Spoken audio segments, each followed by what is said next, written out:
Bonjour à toutes et à tous. Alors, c'est un jour assez spécial parce que, bon, je pense que vous en avez parlé, que notre frère Akosh, il a rejoint notre Dieu. Aujourd'hui, il souffre plus. Voilà, c'est ça qu'il faut retenir surtout, c'est que ses souffrances, elles sont terminées. Et il va vivre pour l'éternité dans une joie parfaite, sans douleur, sans son corps qui lui faisait mal, et qui l'empêchait de bouger, qui l'empêchait de faire les choses du quotidien. Voilà, aujourd'hui, il est dans la joie et il nous précède. Voilà, il nous précède. Un jour, on le reverra et ce sera dans des meilleures circonstances que ce qu'on a pu voir jusqu'ici. Et alors, franchement, c'est pas fait exprès. Les circonstances, elles viennent comme ça. Mais ce matin, on continue la série qu'on a fait sur les je suis de Jésus. Et on arrive à cette phrase que Jésus va dire en disant « Je suis la résurrection et la vie ». Alors voilà, c'est pas fait exprès, hein, vraiment. Je pouvais pas prévoir que notre frère il allait partir, mais ça s'est fait comme ça. Et peut-être que c'est tant mieux. Voilà. Je sais que notre sœur elle est pas là aujourd'hui, Esther. Peut-être qu'elle écoutera ce message, mais c'est pour nous encourager dans ces moments-là. Et vous allez voir que Jésus il dit ces paroles-là quand quelqu'un est parti justement. Hein, c'est l'histoire de Lazare. Et donc, on va lire cette histoire. Ça va être un peu long. C'est vrai qu'on va lire beaucoup ce matin. J'en suis désolé. Mais en même temps, si vous voulez pas lire la Bible, c'est qu'il y a un problème. Non, je rigole. La première chose que j'aimerais vous dire à cette réalité, Jésus, c'est la résurrection et la vie. La première chose, c'est, est-ce que vous y croyez? Vous pouvez me répondre. Hein. Est-ce que vous croyez que Jésus est la résurrection et la vie? Oui. Ouf. Vous allez voir, cette question, elle est importante. Elle est importante pour la suite. Et la seconde chose que j'aimerais vous dire avant de commencer, avant de lire notre récit d'aujourd'hui, c'est un texte. Un texte qu'on a déjà lu un petit peu avant dans l'évangile de Jean. Et ça se trouve au chapitre 6, du verset 38 à 41. C'est Jésus qui parle et qui dit « Je suis descendu du ciel pour faire non ma volonté, mais la volonté de celui qui m'a envoyé. Or, la volonté de celui qui m'a envoyé, c'est que je ne perde rien de tout ce qu'il m'a donné, et que je le ressuscite au dernier jour. La volonté de mon Père, c'est que quiconque voit le Fils et croit en lui ait la vie éternelle, et je le ressusciterai au dernier jour. » Voilà, retenez ce verset, ça va être utile pour tout à l'heure. Je vais prier et on va lire le passage qui nous intéresse. Seigneur, d'abord, pardon pour nos fautes, pardon pour mes péchés, mes iniquités. Et merci pour ta bonté, pour ta grâce, parce qu'on peut s'approcher de toi et avoir la foi que tu nous pardonnes, tu nous sauves. Et comme tu dis, tu nous libères, Seigneur, de la mort. Et aujourd'hui, notre frère qui est parti, eh bien, la mort n'a pas de pouvoir sur lui. Peut-être que sa chair est partie, mais son âme, son esprit est auprès de toi, dans la consolation parfaite. Merci pour cela, Seigneur. Merci pour ta bonté et ta grâce. Et je prie que ce matin, on puisse comprendre ta parole, qu'on puisse la chérir, que les mots qui sortent de ma bouche ne soient pas les miens, Seigneur, mais les tiens. Et que, voilà, l'ennemi n'ait aucune part à tout cela, Seigneur. Que ta présence soit au milieu de nous et que ta gloire resplendisse, Seigneur, dans le nom de Jésus-Christ. Amen. Allez, ça va être un petit peu long, mais on va lire. C'est parti, Jean 11. Il y avait un homme malade, Lazare de Béthanie, village de Marie et de Marthe, sa sœur. C'était cette Marie qui oignit de parfum le Seigneur et qui lui essuya les pieds avec ses cheveux, et c'était son frère Lazare qui était malade. Les sœurs envoyèrent dire à Jésus, « Seigneur, voici, celui que tu aimes est malade. » Après avoir entendu cela, Jésus dit, « Cette maladie n'est point à la mort, mais elle est pour la gloire de Dieu, afin que le Fils de Dieu soit glorifié par elle. » Or Jésus aimait Marthe et sa sœur et Lazare. Lors donc qu'il lui apprit que Lazare était malade, il resta 2 jours encore dans le lieu où il était, et il dit ensuite aux disciples, retournons en Judée. Alors les disciples lui dirent, Rabbi, les Juifs tout récemment cherchaient à te lapider, et tu retournes en Judée? Jésus répondit, n'y a-t-il pas 12 heures au jour? Si quelqu'un marche pendant le jour, il ne bronche pas, parce qu'il voit la lumière de ce monde. Et si quelqu'un marche pendant la nuit, il bronche, parce que la lumière n'est pas en lui. Après ces paroles, il leur dit, Lazare, notre ami dort, et je vais le réveiller. Les disciples lui dirent, Seigneur, s'il dort, il sera guéri. Mais Jésus avait parlé de sa mort, mais ils crurent qu'il parlait de l'assoupissement du sommeil. Alors Jésus leur dit ouvertement, Lazare est mort, et à cause de vous, afin que vous croyiez, je me réjouis de ce que je n'étais pas là. Mais allons vers lui. Alors Thomas, appelé Didyme, dit aux disciples, allons aussi afin de mourir avec lui. Jésus étant arrivé, trouva que Lazare était déjà depuis 4 jours dans le sépulcre. Et comme Béthanie était près de Jérusalem, à environ 15 stades, ça fait à peu près un peu moins de 3 kilomètres, beaucoup de Juifs étaient venus vers Marthe et Marie pour les consoler de la mort de leur frère. Lorsque Marthe apprit que Jésus arrivait, elle alla au-devant de lui, tandis que Marie se tenait assise à la maison. Marthe dit à Jésus, Seigneur, si tu eusses été ici, mon frère ne serait pas mort. Mais maintenant même, je sais que tout ce que tu demanderas à Dieu, Dieu te l'accordera. Alors Jésus lui dit, ton frère ressuscitera. Je sais, lui répondit Marthe, qu'il ressuscitera à la résurrection au dernier jour. Jésus lui dit, je suis la résurrection et la vie. Celui qui croit en moi vivra, quand même il serait mort. Et quiconque croit et vit en moi ne mourra jamais. Crois-tu cela? Elle lui dit, oui Seigneur, je crois. Je crois que tu es le Christ, le Fils de Dieu, qui devait venir dans le monde. Ayant ainsi parlé, elle s'en alla. Puis elle appela secrètement Marie, sa sœur, et lui dit, le maître est ici, il te demande. Dès que Marie entendit cela, elle se leva promptement et alla vers lui. Car Jésus n'était pas encore entré dans le village, mais il était dans le lieu où Marthe l'avait rencontré. Les Juifs qui étaient avec Marie dans la maison et qui la consolaient, l'ayant vue se lever promptement et sortir, la suivirent, disant, elle va au sépulcre pour y pleurer. Lorsque Marie fut arrivée là où était Jésus et qu'elle le vit, elle tomba à ses pieds et lui dit, Seigneur, si tu eusses été ici, mon frère ne serait pas mort. Et Jésus, la voyant pleurer, elle et les Juifs qui étaient venus avec elle frémit en son esprit et fut tout ému. Et il dit, où l'avez-vous mis? Seigneur, lui répondirent-ils, viens et vois. Jésus pleura. Sur quoi les Juifs dirent, voyez comme il l'aimait. Et quelques-uns d'entre eux dirent, lui qui a ouvert les yeux des aveugles, ne pouvait-il pas faire aussi que cet homme ne mourût point? Jésus, frémissant de nouveau en lui-même, se rendit au sépulcre. C'était une grotte, et une pierre était placée devant. Alors Jésus dit, ôtez la pierre. Marthe, la sœur du mort, lui dit, mais Seigneur, il sent déjà, il y a 3 jours qu'il est là. 4 jours, pardon, qu'il est là. Jésus lui dit, ne t'ai-je pas dit que si tu crois, tu verras la gloire de Dieu? Alors ils ôtèrent la pierre. Et Jésus leva les yeux en haut et dit, Père, je te rends grâce de ce que tu m'as exaucé. Pour moi, je savais que tu m'exauces toujours, mais j'ai parlé à cause de la foule qui m'entoure, afin qu'ils croient que c'est toi qui m'as envoyé. Ayant dit cela, il cria d'une voix forte, Lazare, sors! Et le mort sortit, les pieds et les mains liés de bandes et le visage enveloppé d'un linge. Jésus leur dit, déliez-le et laissez-le aller. Plusieurs des Juifs qui étaient venus vers Marie et qui virent ce que fit Jésus, crurent en lui. Mais quelques-uns d'entre eux allèrent trouver les pharisiens et leur dire ce que Jésus avait fait.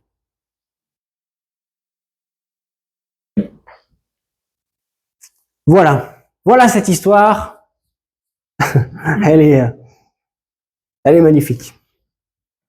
Dans un premier temps, j'aimerais qu'on puisse voir ce que Jésus veut dire. Voilà, qu'est-ce qu'il veut dire quand il dit « Je suis la résurrection, la vie ». Qu'est-ce que ça peut vouloir dire?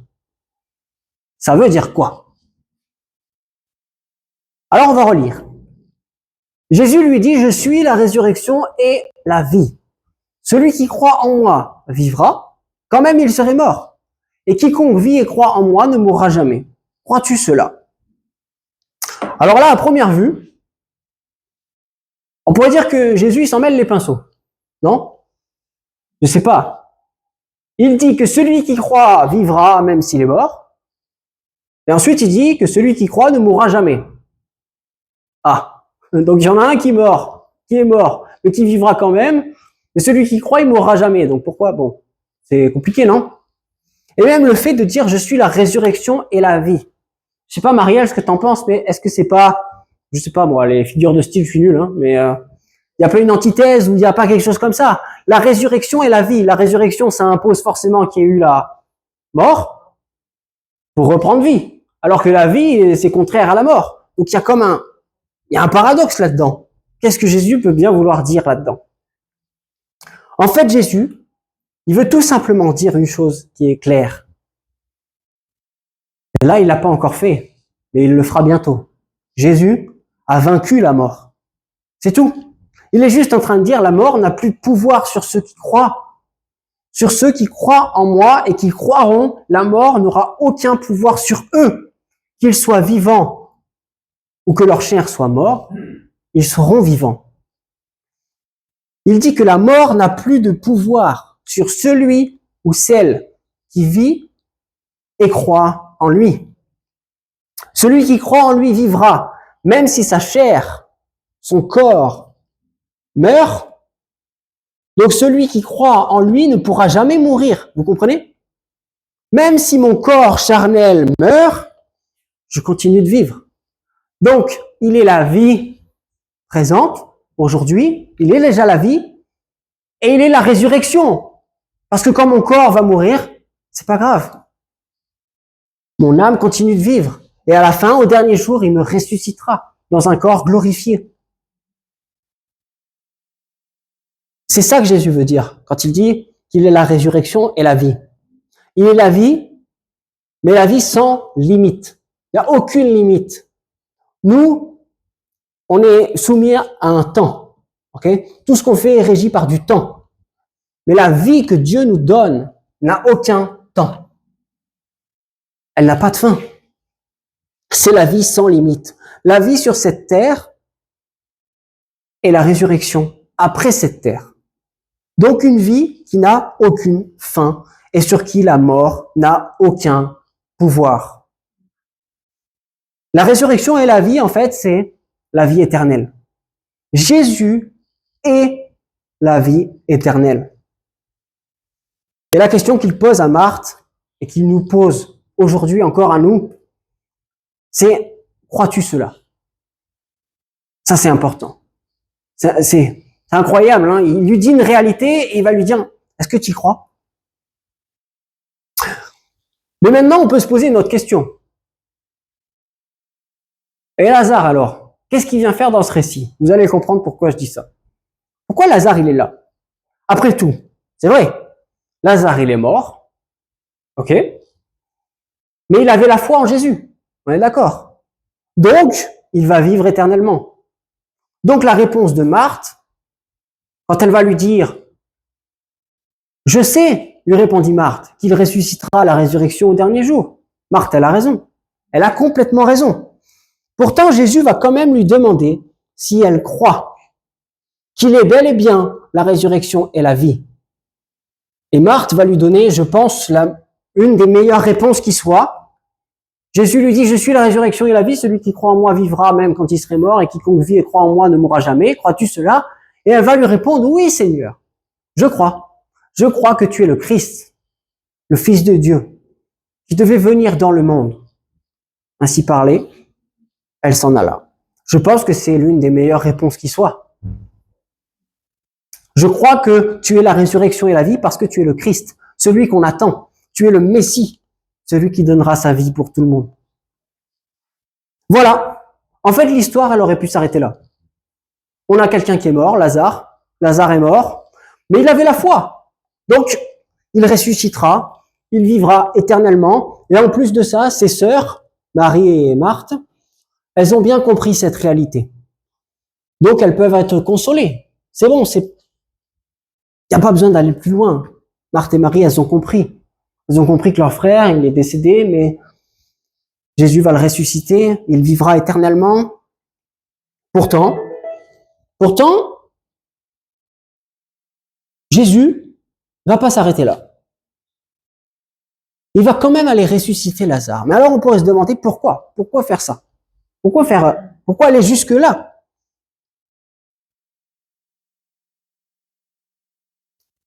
Jésus parle de la vie éternelle à Marthe, mais il va quand même ressusciter Lazare. En fait, Jésus, il avait tout prévu. C'est ça qui est génial. Il avait tout prévu. Mais il faut qu'on comprenne dans quel but il avait prévu ces choses-là. Alors, on va revenir quelques versets avant. Les sœurs envoyèrent dire à Jésus. Donc, Marthe et Marie envoyèrent quelqu'un pour dire à Jésus, voilà, Seigneur, voici celui que tu aimes, donc Lazare, est malade. Mais Jésus, après avoir entendu cela, dit, cette maladie n'est pas à la mort, mais elle est pour la gloire de Dieu, afin que le Fils de Dieu soit glorifié par elle. Là, on a déjà un élément de réponse. Cette maladie n'est pas à la mort. Pourtant, il va mourir. Mais elle est pour la gloire de Dieu, afin que le Fils de Dieu soit glorifié par elle. Ok, Jésus va attendre 2 jours de plus avant de partir de Judée. Alors, c'est marrant parce que il attend 2 jours, et pourtant quand il arrive, ça fait 4 jours que Lazare est mort. Bon, ça c'est juste une aparté, hein. Ça fait 4 jours que Lazare il est mort. Lui, il va attendre 2 jours. Donc on peut se dire que, il y a un décalage dans la chronologie, mais au final, c'est par rapport à l'annonce qu'on lui fait. Bref, je rentre pas là dans les détails. Ensuite, après ces paroles, Jésus dit à ses disciples, hein, Lazare, notre ami, il dort. Bon, il dort. Donc on vient de lui dire qu'il est malade, mais lui, Jésus va dire, notre ami, il dort, mais je vais le réveiller. Alors les disciples lui dirent, Seigneur, s'il dort, il sera guéri. Il n'y a pas de problème. Forcément, s'il dort.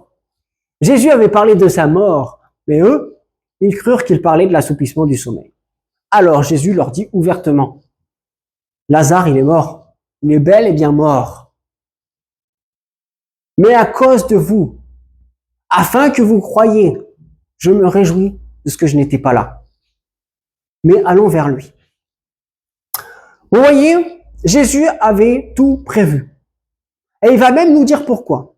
Jésus apprend, que Lazare est gravement malade.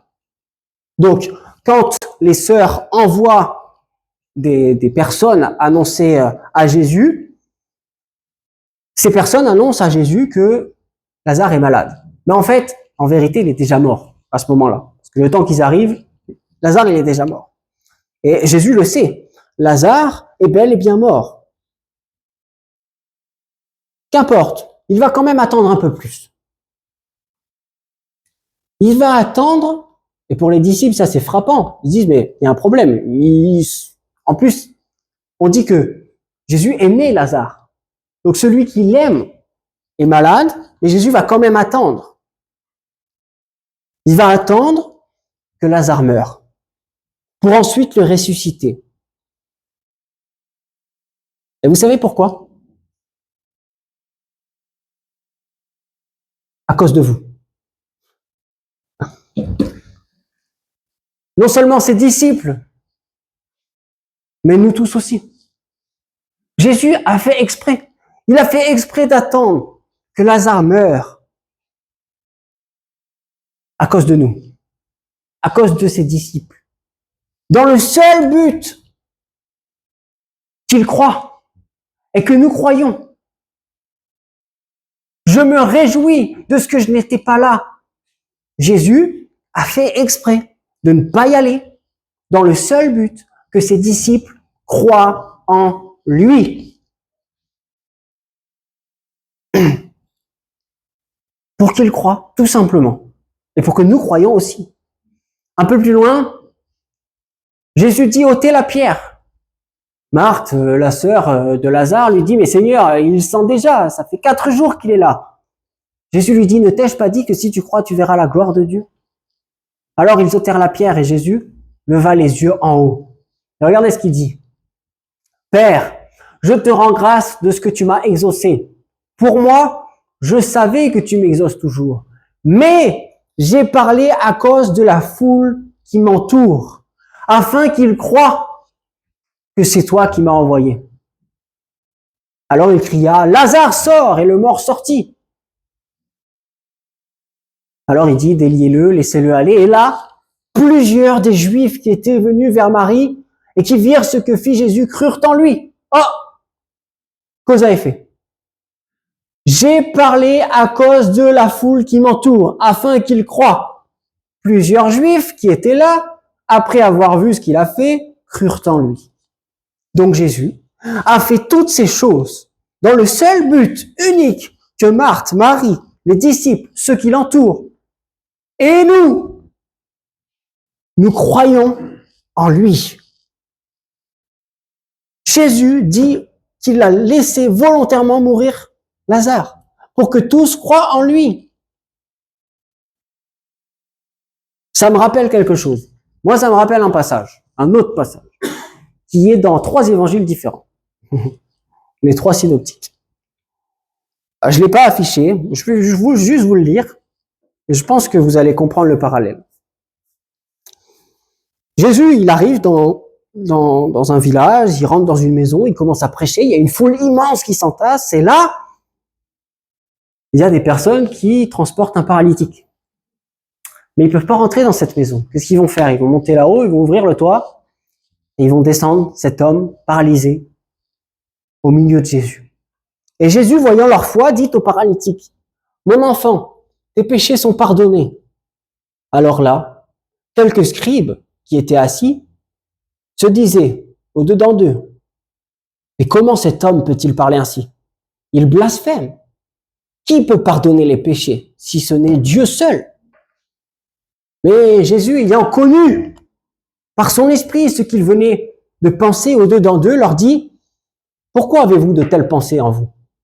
Lequel est le plus aisé à dire au paralytique, « Tes péchés sont pardonnés » ou dire « Lève-toi, prends ton lit et marche ». Or, afin que vous sachiez que le Fils de l'homme a sur terre le pouvoir de pardonner les péchés, je te l'ordonne, dit-il au paralytique. Lève-toi, prends ton lit et va dans ta maison. À l'instant, il se leva, prit son lit, sortit en présence de tous, de sorte qu'ils étaient tous dans l'étonnement et glorifiaient Dieu en disant, nous n'avons jamais vu rien de pareil. Donc dans ce texte, Jésus pardonne les péchés aux paralytiques. Mais comme certains n'y croient pas, parce qu'après tout, c'est la première fois qu'on voit ça. Jésus, il est là, ok, il fait des sermons, c'est un prédicateur, certes. Mais là, vous imaginez pour les Juifs, le mec se prend pour Dieu. Il pardonne à quelqu'un les péchés. Alors, ces gens-là n'y croient pas. Il n'a pas le mandat pour ça. Ce n'est pas Dieu. Il ne peut pas être capable de pardonner les péchés de cet homme. Donc il blasphème forcément.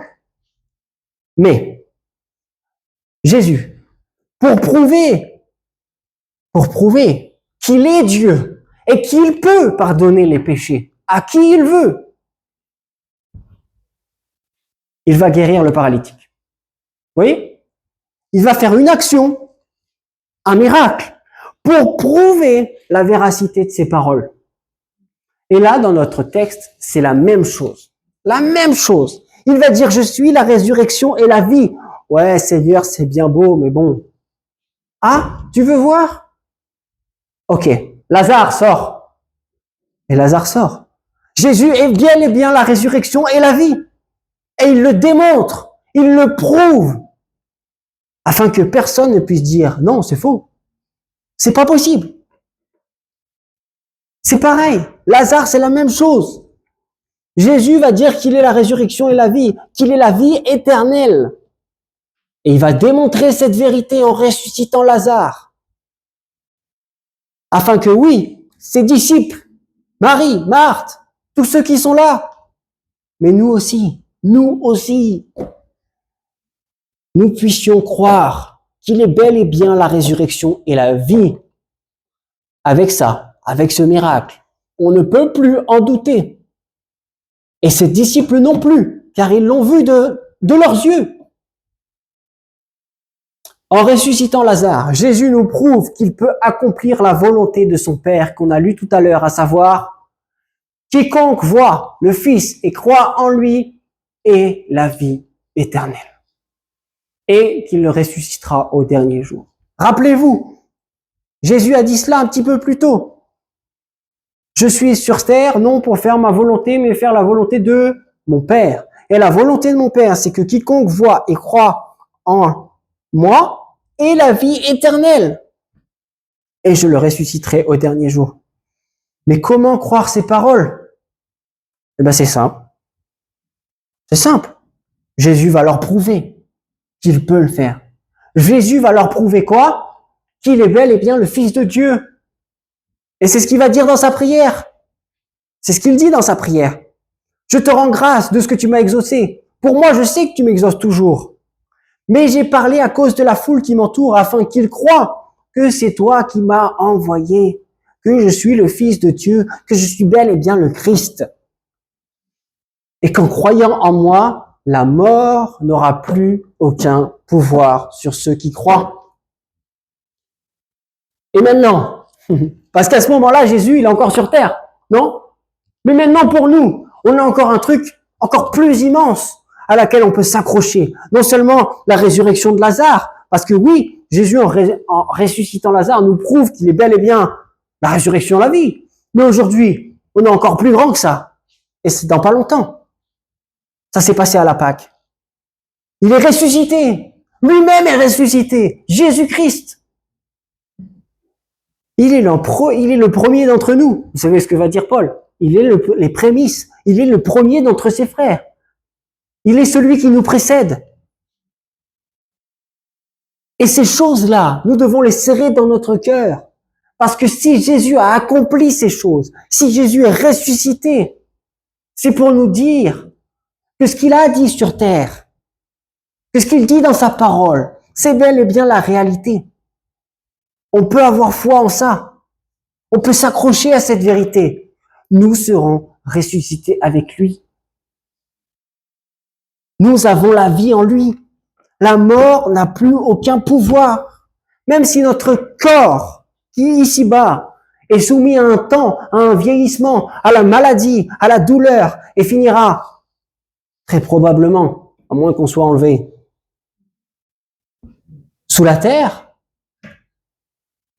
notre vie ne s'arrêtera jamais. Et tôt ou tard, tout comme Christ, 3 jours plus tard, est ressuscité, glorifié, avec un corps nouveau.